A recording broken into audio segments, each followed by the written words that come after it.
My thoughts have recently just been there, and I can't make a conscious choice. Just been there, and I can't make a conscious choice to act or not on them.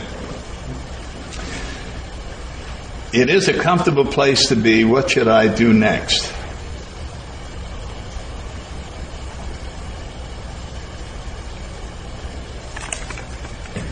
I don't know. If you were in a comfortable place, I would stay in the comfortable place.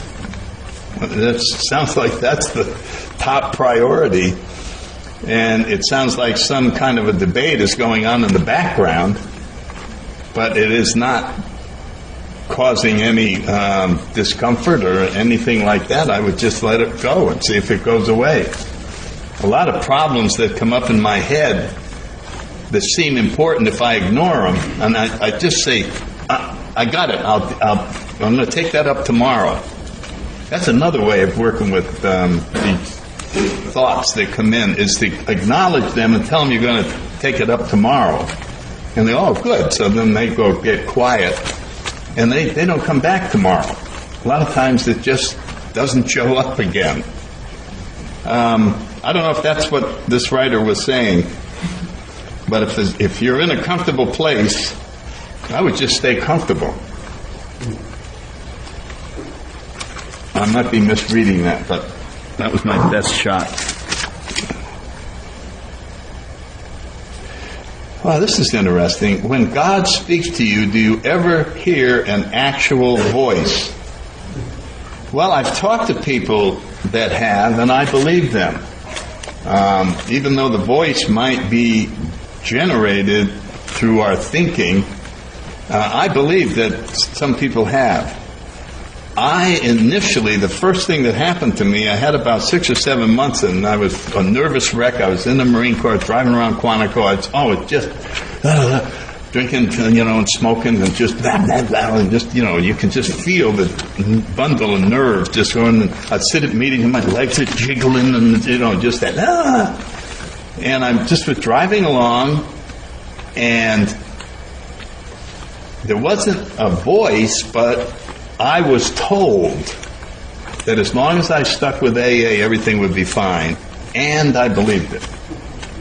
And now, if there had been a microphone in the car, nobody would have heard anything. But it had the effect on me as if the voice spoke those words, because I felt wonderful about it. I was still a nervous wreck, but I felt absolutely sure of the course that I was now on, even though I couldn't see it. So, has anybody here actually heard a voice? Just out of curiosity, and you wouldn't mind? Okay. Yes, there's one. I know that this is not that unusual. Okay.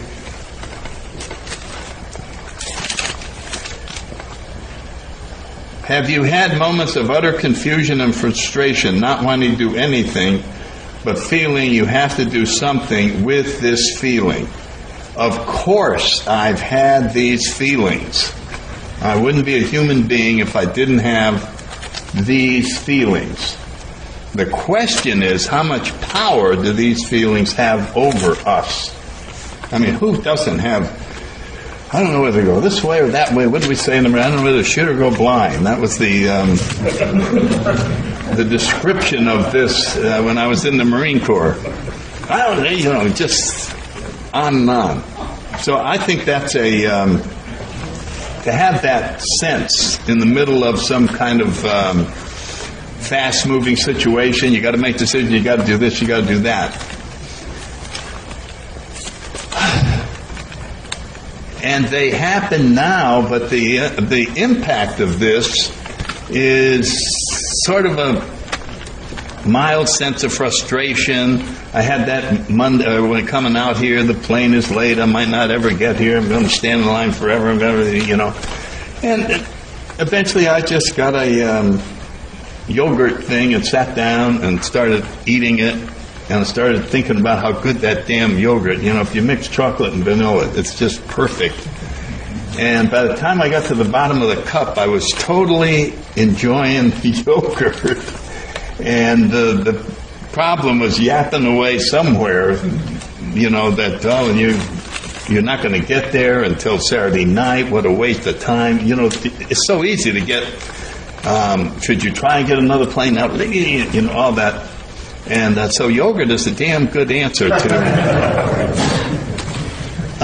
these things. And everybody has their own way of refocusing on getting centered, whatever it is. And if you don't, try to start developing those, where you can just step out of the role of being totally confused into a quiet place.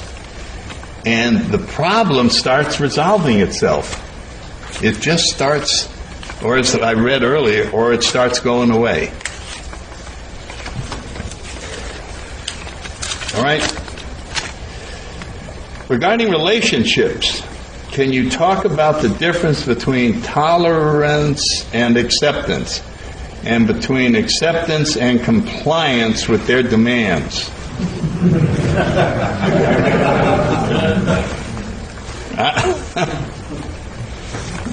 I think what we have in here are spiritual and non-spiritual terms combined.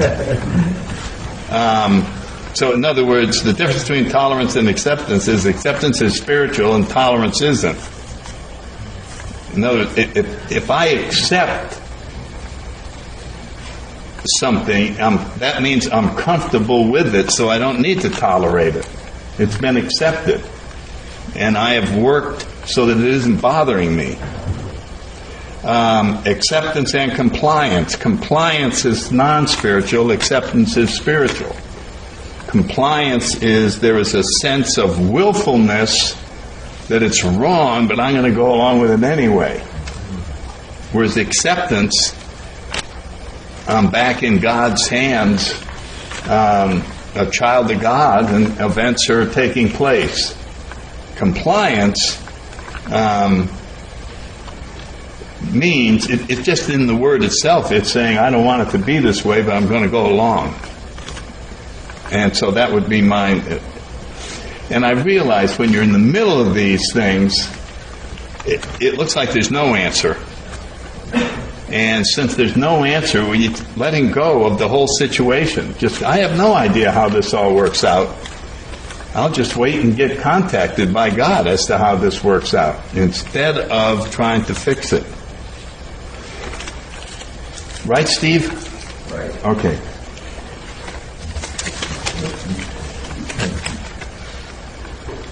In reference to the question about making a decision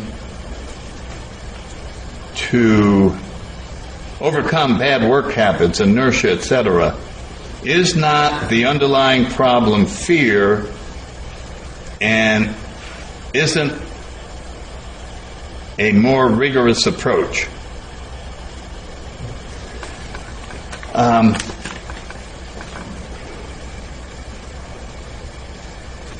The rigorous means I'm going to come up with the solution. Anytime rigorous, I am the one who is going to cause the change. Allowing God to do it is not rigorous.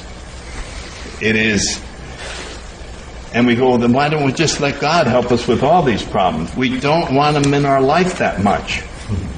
It's like the feeling that the people have about the federal government sometimes. Yeah, I'd like some help, but not that much. And so there's a resistance to relying on God in all matters. There's a sense that I ought to be able to do something about it myself. And I'm just a big believer in whatever is bothering me, to let it go and allow God to come in and give me the answer to it. I know it sounds more practical to come up with some way of getting off your butt and getting to, I've got to get out and I'm going to do those things. But when the decision comes to do that, it'll come from God. And we'll see. I think there's a question in here that covers something I want to make a point in that area. I have a problem with being honest and faithful with female girlfriends, and a problem with lust and can't stop. Meanwhile, enjoy something callousness of being with one person. Closeness of being with one person. This was probably written by a man. I'm just guessing that. Problems with being faithful and problems with lust. Now, would everyone here who has never had a problem with this raise their hand? Isn't that interesting? Now, I'm not talking about acting on it, but feeling like acting on it and thinking about acting. You know, you can have an affair mentally, and it doesn't count because you didn't actually have it. But you know you had it, and you feel less about yourself. And so eventually even that starts becoming a problem. And so it is, well, there's two ways. One is we're going to hit a bottom with this stuff. We're going to, get caught again and develop the reputation throughout the program. Don't go out with that guy. I can tell you what's going to happen. I mean, circumstances themselves can bring things like this to a bottom, and we acquire humility through humiliation, which is one way of getting it. That's how most of us hard-headed guys do get humility, is through humiliation. And finally we just go, okay, enough of that. Maybe you end up on television or something, you know what I mean?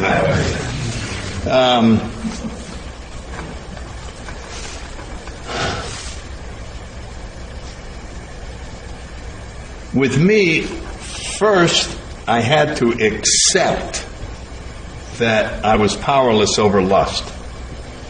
That I didn't like accepting that. I thought that I should be able to do something about it. I don't know why I put that one in the category that I ought to be able to do something about it. Probably some childhood training that was such a no-no. And when the feeling comes, I just accept it. I don't magnify it. I just go, well, there's that lust feeling. I mean, it's there. And gradually, I have found, now maybe it's age is contributing to that it is not as big a problem as it used to be. I just honestly think the other side of that is to allow the remarkable closeness of total unity with one person to override everything. And that experience is really unique. It used to be a lot stronger when I was in college. You could count on one hand the number of guys that had sex. I know it sounds impossible in this day and age.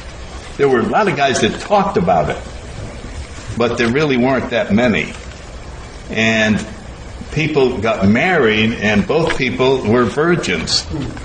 And they started their life together from that point. And of course, that's not the case now.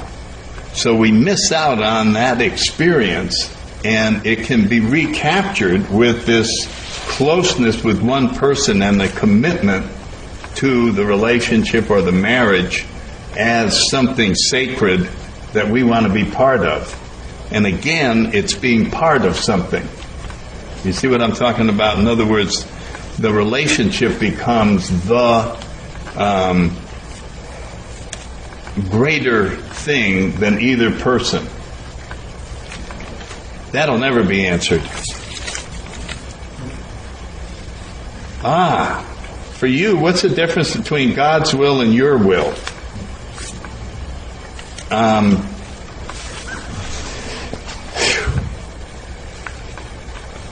I wrestled with this for a long time over free will and God.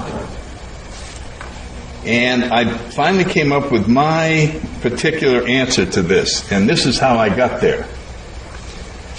What could you have done to get sober 2 years earlier? There's a question for you. What could you have done to have gotten to AA 2 years sooner? Now, if you really wrestle with that, you're probably going to say, nothing. I had to hit my bottom. That's what most people would say to a question like that. So that meant that you were powerless over getting sober any sooner. So then you might take it one step further. What could you have done to have gotten higher grades in college? Now, if you really go through that, you go, nothing. Well, I could have studied harder, but I'm not the type of guy who would have studied harder, so no, I couldn't have done anything to have gotten. What could you have done to not have that lousy girlfriend in high school? And then when you go back and you really think about it, you realize nothing. And as you go back with all the events in the past and ask yourself how you could have caused them to be different, and I reached the same conclusion, I couldn't have caused anything to be different. So that showed that I had very little control over my past as I look at it from now. So why do I think I can have any influence on the future? Why do I think that my free will has any effect on anything? So suddenly you hear me working myself into the predestination corner. Well, there you are. It's all going to turn out the way God wanted it. And so I would go, yeah, that's true. Well, then where does free will come in? Does free will is how we describe the events. In other words, the free will is the adjectives that we're putting on everything. So I was destined to have this girlfriend in high school, and I called it the worst girlfriend that you could have, and classified it as an awful, terrible experience. So I actually, through my will, had a terrible experience, even though it was one that was going to happen anyway. And so that's how I've been able to, and of course, as I create the story about the event, that's the reality that I live in. So in a way, free will has dominated my whole life. And that's just the way I see that one. Well, I can tell it's right after lunch. I'm having a hard time staying awake. How do you differentiate between someone who is truly suffering from a criminal disorder as opposed to someone who's suffering from untreated alcoholism? Oh, clinical disorder.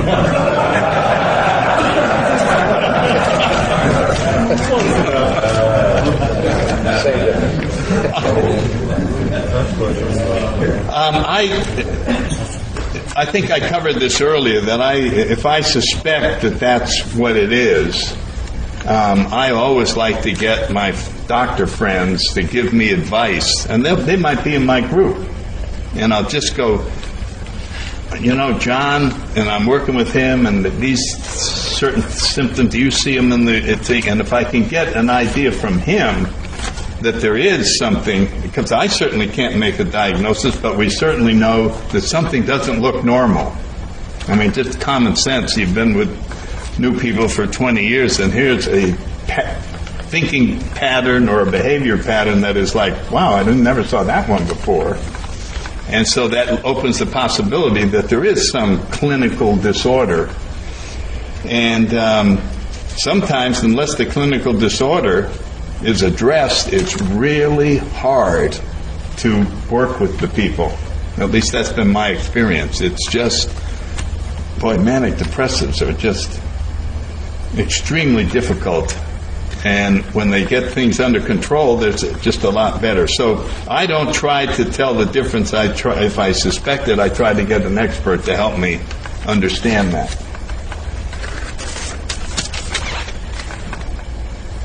Can you speak about your earlier comment regarding the distinction between trying to stop smoking over 8 years and finally making a decision to stop smoking?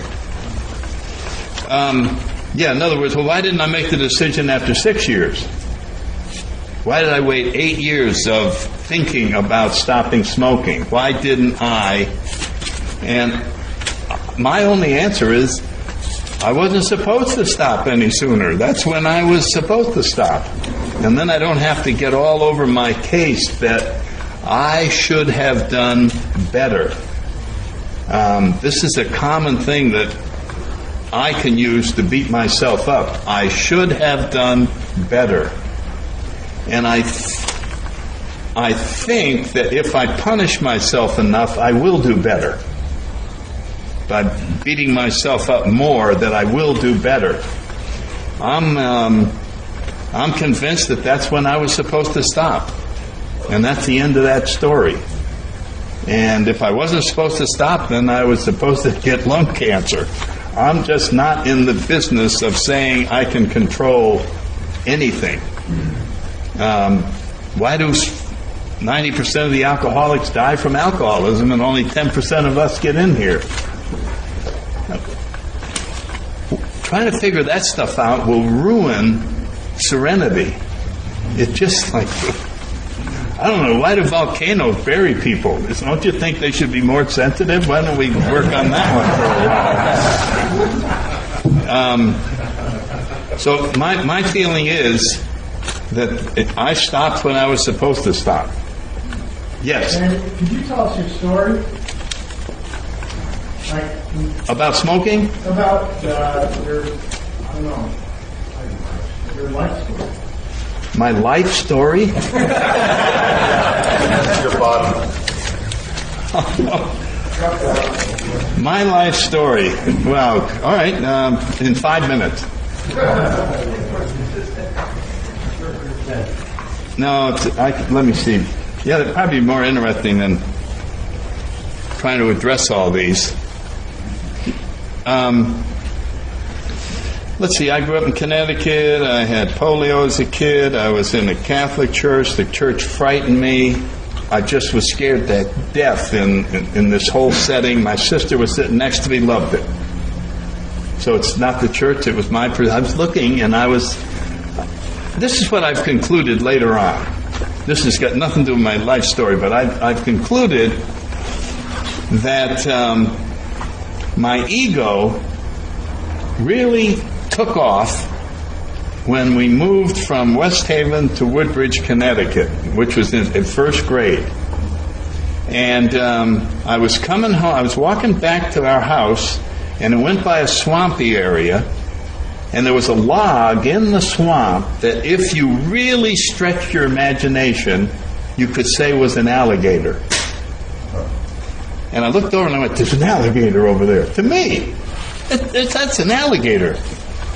And then I kept looking and picturing it more like an alligator, and pretty soon I was running home from the pond. There's this freaking alligator. And I didn't tell anybody. I didn't tell my mother. She would say there's no alligators in Connecticut, and it would ruin the whole routine that I have going with myself. Because being afraid of this alligator was kind of exciting. It was more action than I'd had in quite a while. What are you doing this afternoon? I'm running from a freaking alligator back there. And, it seemed kind of exciting. And then I got in my room that night and I heard a rustling. And I knew there was the alligator got in the room. And that made it even more. I'm like, I'm on the bed. And I'm going, freaking alligator. And I think, and of course, the part of me that's making up that story is my ego. And I think he saw that I liked it. So he said, well, if this guy likes it, watch this. And he just kept on going. not only is there an alligator, but no one in the world likes you. Really? Oh my God, that's even worse. There's an alligator in here and no one likes me. And then I would react to that. Well, I'm sad and frightened. And I think that's the beginning of this great story to move me into the world of think it up and feel it. Think it up and feel it. Think it up and feel it. So I don't see my ego as a bad person. I don't see it as a bad part of me. I just see it as, well, I thought you were enjoying this. So I just kept it up. I've just been doing this, and geez, I'm sorry. I didn't know it was really bothering you this much and ruin your entire life. And so as a result, I named my ego. Some of you may have heard this, but I have a name for my ego. And his name is Frank Morgan. Frank Morgan is the actor who played the Wizard of Oz. And if you remember the movie, the wizard is behind this screen, and he's got some microphone. Oh, there's a wicked witch in the room. And then everybody's so terrified by all these things, and Dorothy goes up, pulls the screen away, and he's back there. He's a little guy, just rah, rah, rah, and then he sees everybody can see him, and he goes, "Oh, never mind."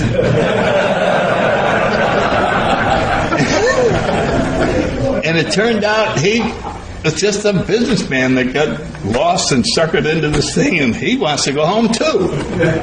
So I'm concluding that my ego wants to get reunited with God just as much as I do. And he really isn't my arch enemy, but I made him that. So that's how the separation. So that probably helped me make up the story about the horrible church, and they're gathering evidence at the confessional, and they're going to use it against me later, and all of these things. But basically, I managed to go to a good prep school, pump right into Yale University. I started drinking down there, barely graduated, joined the Marine Corps in the Korean War, became a fighter pilot, got married, had 6 children, 2 of which are in AA now, and 1 grandchildren. I have 15 grandchildren. And the drinking got so bad I was flying around in alcoholic withdrawal, which is more dangerous than flying with booze, with half drunk, because it just is. You could have a seizure at any moment. Your heart is racing. I would sometimes fly with my hand on the ejection seat, and I thought maybe if I passed out, I'd eject. Plane would crash. The chute opens at 10,000 feet. Problem solved. That was the part that I liked the best, was that I could, well, you had a problem, but now you don't. But we accepted as good solutions was insanity, and so eventually I had a grand mal seizure. I got locked up in the nut ward for 6 months because they didn't have an alcohol program. Some AA guys talked their way in, and after 4 months I was able to go home as an outpatient, and after 2 weeks I started smuggling vodka back into the nut ward. Even though they told me if I ever had another drink, my career was over. I had had a drink over the weekend, and that just led. So I was about to get totally exposed, and that's when I dialed Alcoholics Anonymous, and my sponsor came over and got me, and I haven't had a drink since. I lost my Marine Corps career.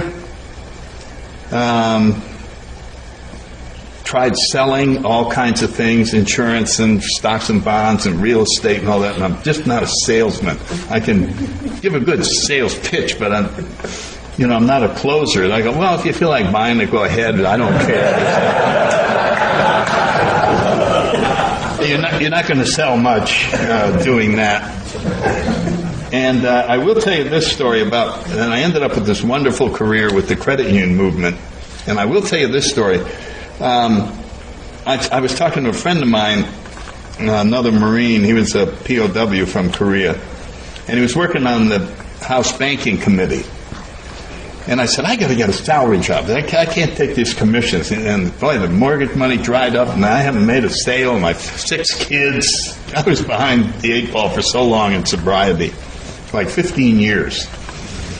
And he said, well, there's a little government agency that a Marine general took over, and they're looking for a congressional liaison. I think I can get you an interview.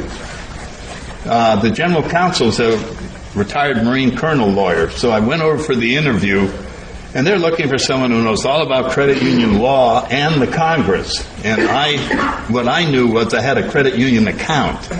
That was the extent of my knowledge about credit unions. So I went over the interview, and of course, Marines do treat each other well. And the colonel listened, and we talked and so on down.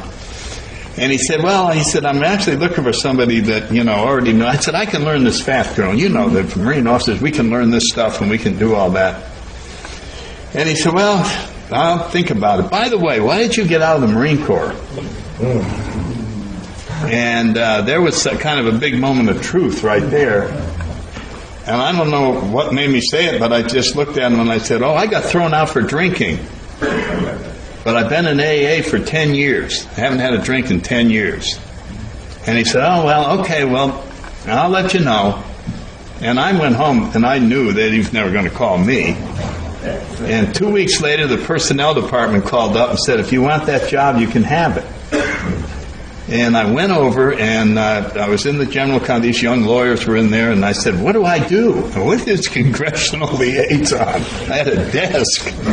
And they said, you write all the general's speeches and his testimony. And he's testifying on a big banking bill in 3 weeks. And you have to write it.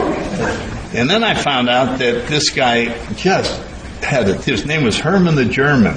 And it was and just the way they talked about him. Says, boy, when his secretary comes back here, you better start shaking. I hadn't even seen him yet. So anyway, I'm in this thing, and they give me the bill and the summary of it and all the credit union provisions. And there was a history book in there about the credit union movement. And it was like reading the history of the AA movement. It was all spiritual. It was all some philanthropist named Philine in Boston saw this concept in India. He wanted to bring it to his employees. And then he hired, but they had to get laws passed. He hired this lawyer who was just totally spiritual, religious. And he just took all of the do the right to your friend and all these things and incorporated it into this history book that laid out how this whole thing should be done.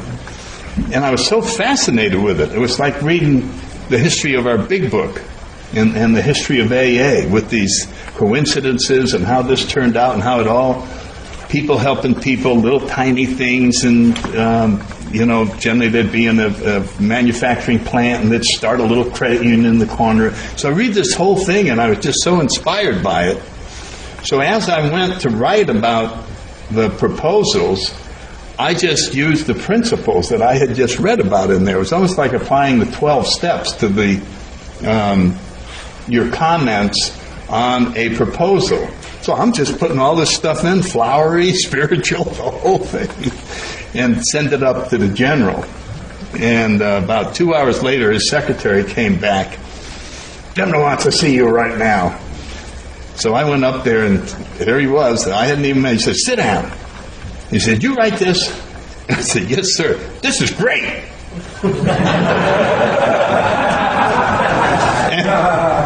Now, I think the next day I went back to, fine-tune a few things. This is great. How'd you get this? Is great. Well, I'm tired of that crap they were sending up here, legalese. So, 3 days later, he's coming back with his arm around me, walking back into to the other lawyers, and I'm looking at him.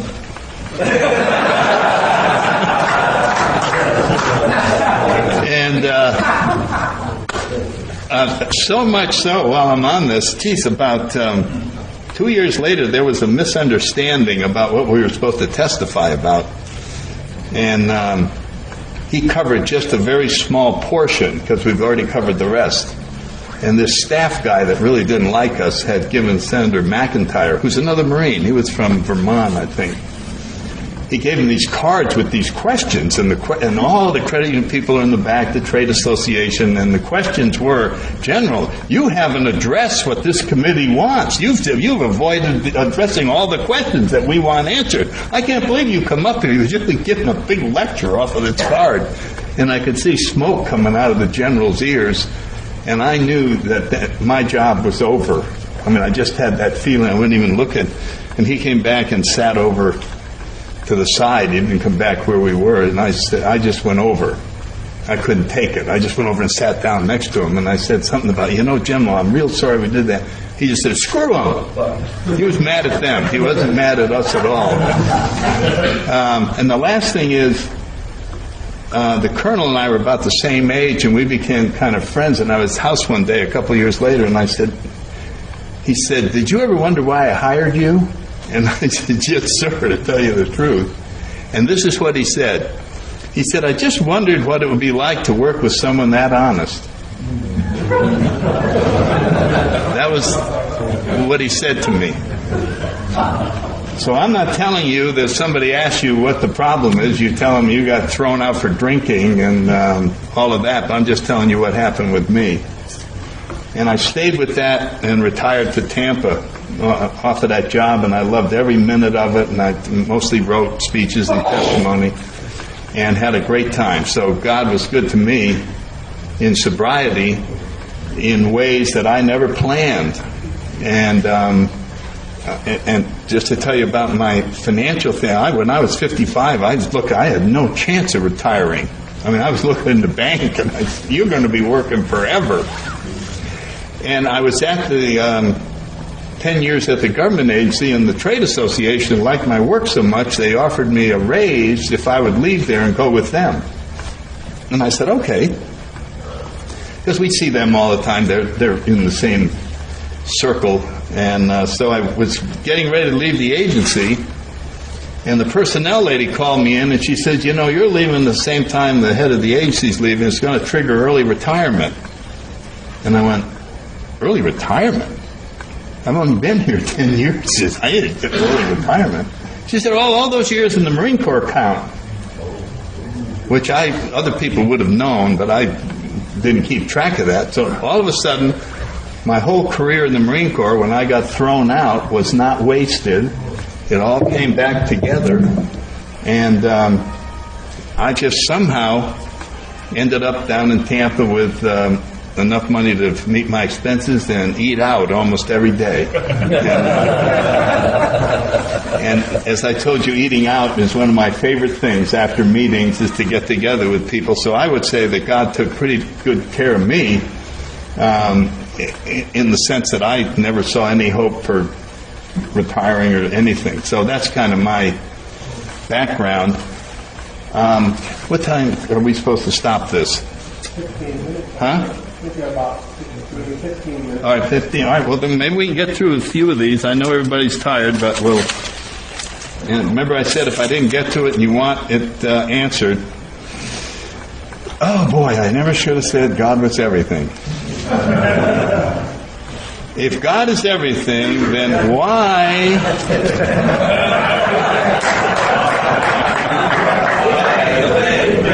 The Big Bang. That's right. Why would he allow extreme human suffering, the Holocaust, AIDS, etc.?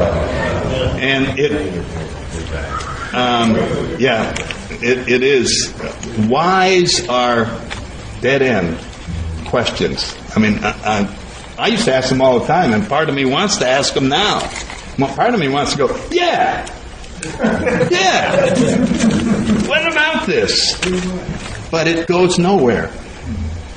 Every time I've worked it through, it's a dead end. I get there, and you know what happens when you get there? Then you go, yeah, but why that? Well, then you got to start in on that, and then so you end up all the way back at the Big Bang. It's a way to keep the ego busy. Huh? It's a way to keep the ego busy. Oh, it sure does. And you feel good about it. It's a cause.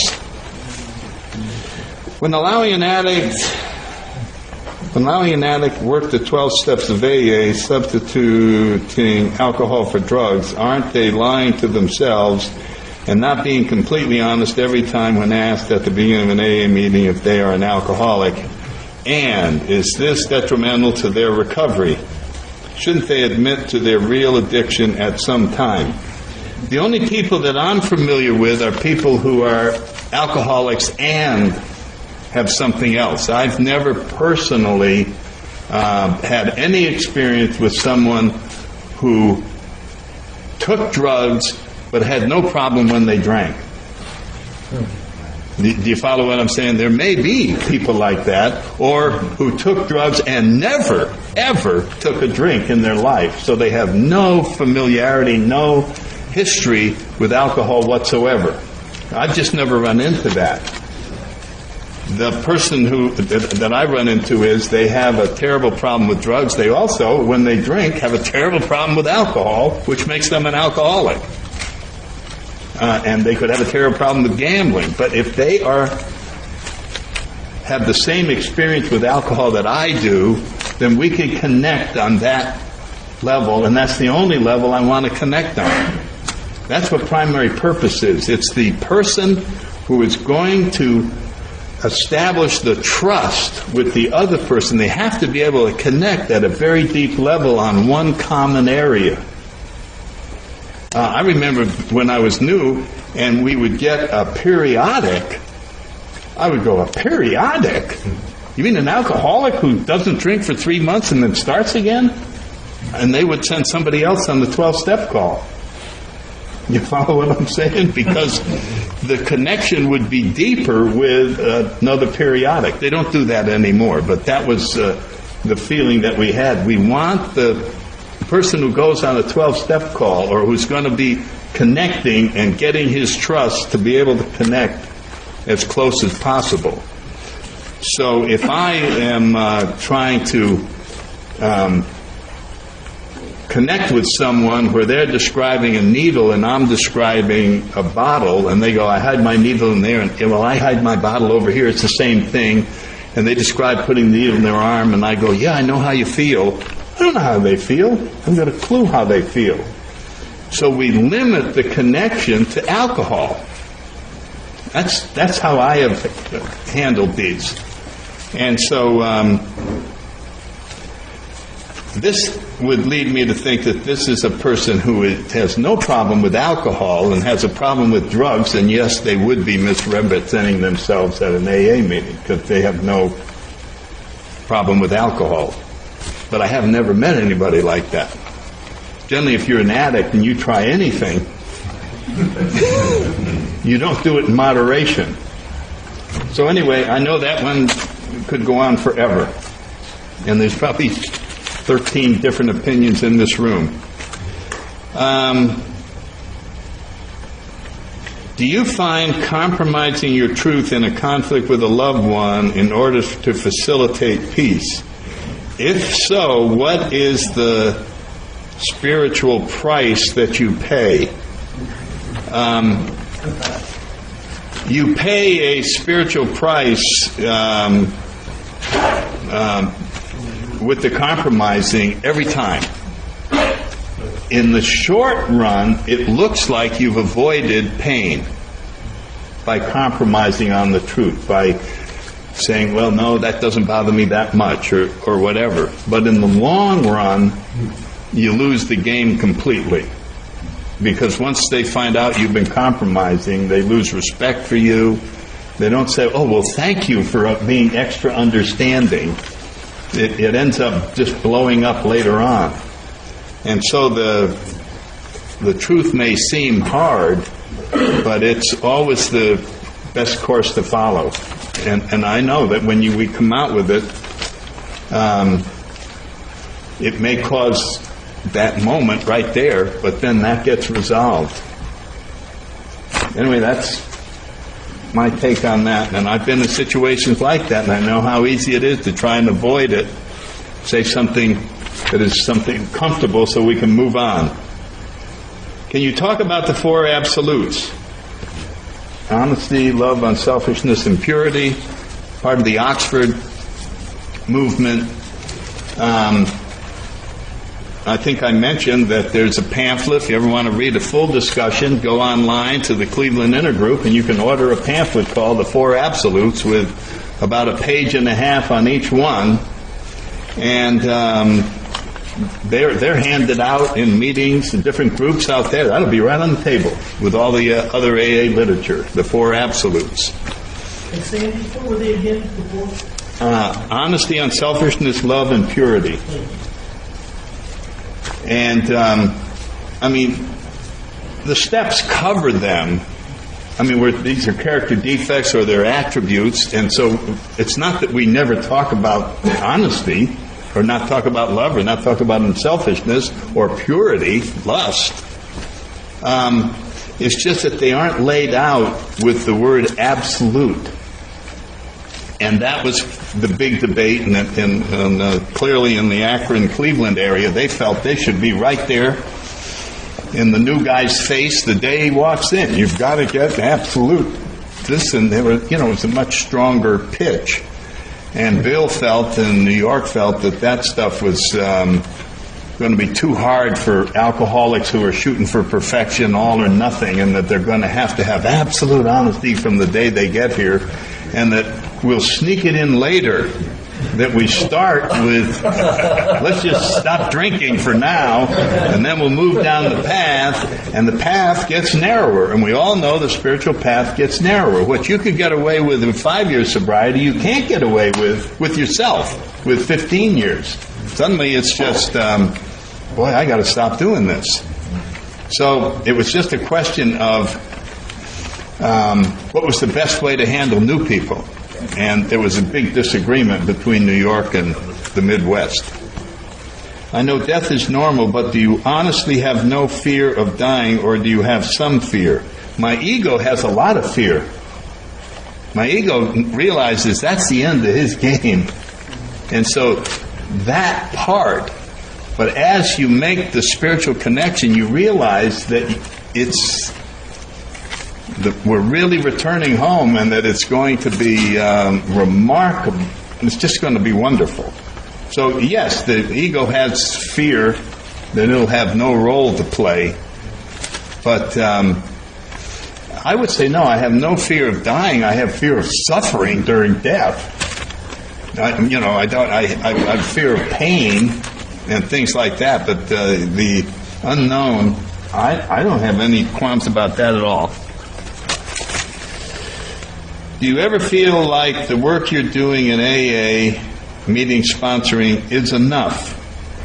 Do you ever feel that it's enough? No, it's never enough. We are driven to achieve as close a resemblance to our higher power as possible, which would be to express infinite love. And I am nowhere near that. But I hope to keep improving in that area. So it's not something I beat myself up with. It's something that I know is a natural part of spirituality, which is to do more. And it's not so much as doing more as being more. You will be more spiritual, and in that being, more gets done than you can do now. If you follow what I'm saying on that. So, on the other hand, if you're beating yourself up over not doing more, then that's a separate thing. That's the ego giving you a hard time trying to actually ruin your spirituality. All right, guys. Think we can take 3 more? Is there any time when thinking about self is good, a positive thing? For it is by self-forgetting that one finds. Thinking about self is a good thing. Well, you could make a case for that. You could make a case that selfishness and thinking about self is how the downward journey is done, and after you crash and are coming back, you're grateful for all the self-thinking that you did because it got you down even further.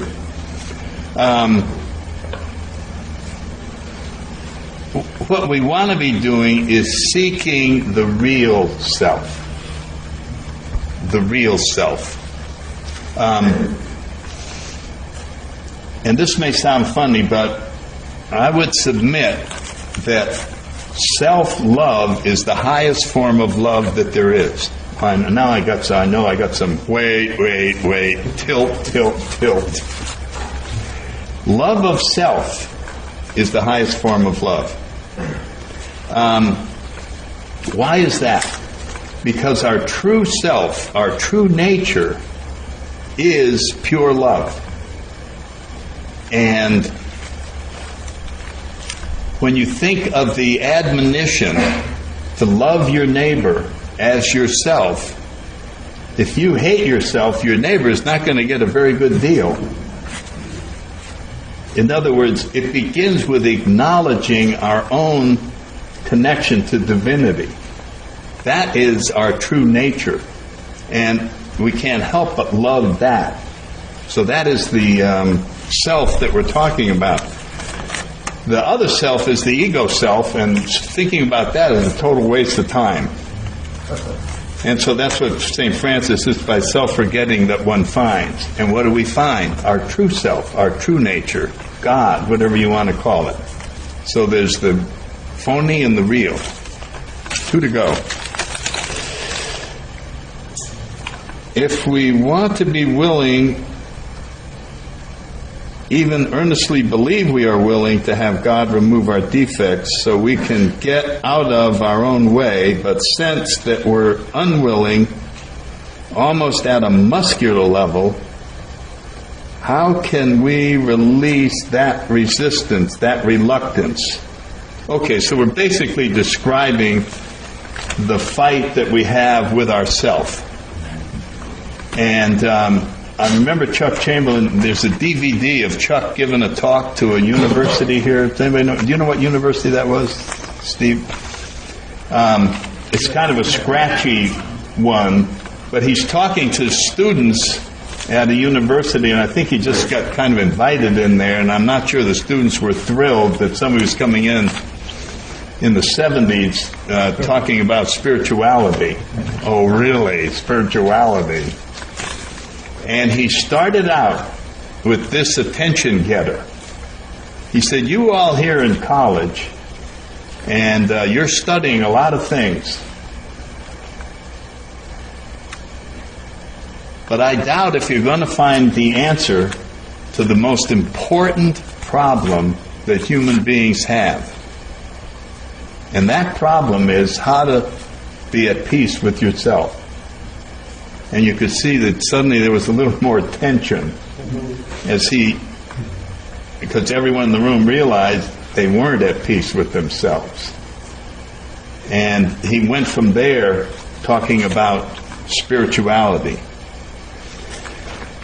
And being at peace with ourselves is having this battle finally end.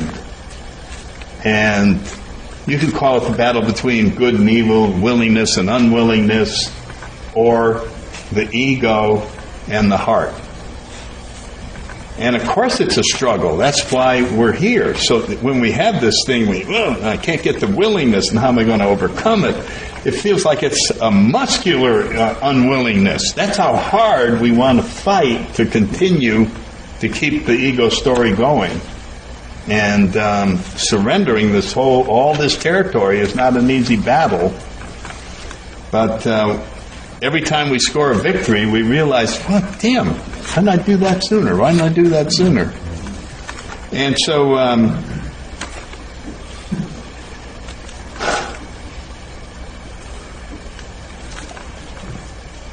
I wish I could comment on how to cause this to happen sooner. What is the perfect way to have this battle over with? I just think that's up to God. We just realize that we're powerless. There's no way we can win this battle. There's no way. This battle has to be won by surrendering. There has to be the white flag. God, I now acknowledge I can't not win this thing. And there's a part of us that doesn't want to put the white flag up. It does not want to just go, I'm unconditionally surrendering. We want to dictate some of the surrender terms. You follow what I'm saying? And that keeps us in the battle. It keeps us... Couldn't I just keep part of the territory? Couldn't I be just in charge of greed? I'll give up everything else. Could I have just the greed territory that I'll be in charge of? So you're describing a thing that's going on inside of all of us in this room now, and we're further along than we were. But God help us. I wish we could all just get there and all white flags come up. Game's over. I have not been able to be in an intimate relationship in over 20 years now. Plenty of friendships and intrigues, but not the real thing. How can I have an intimate relationship in my life?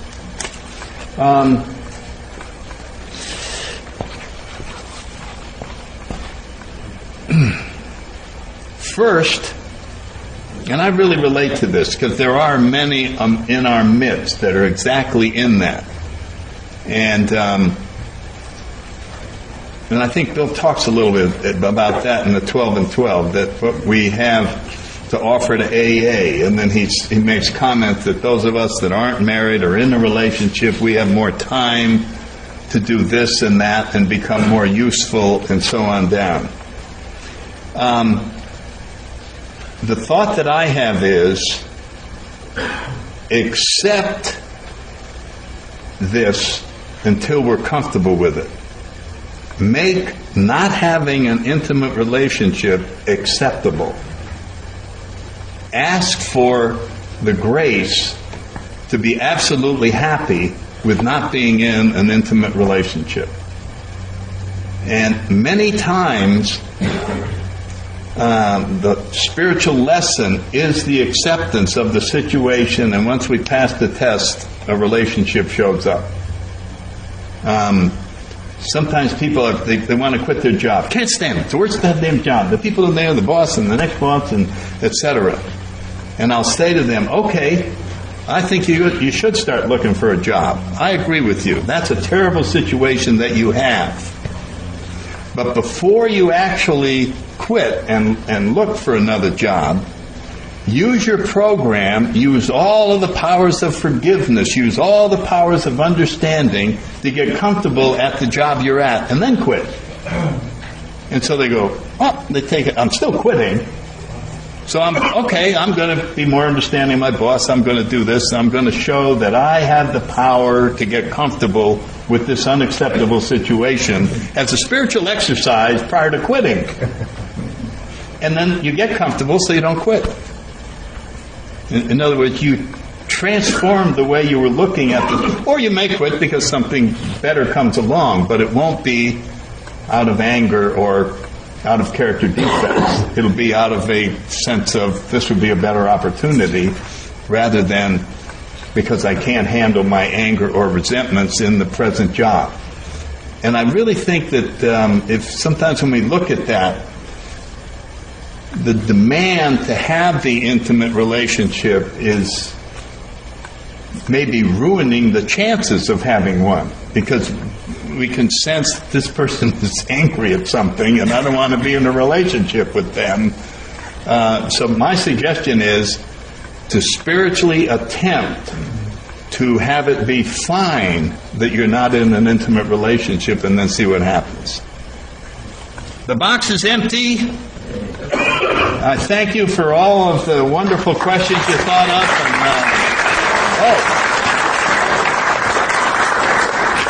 So, now, if you want to say something, say it out loud right now. Hi, hi, hi,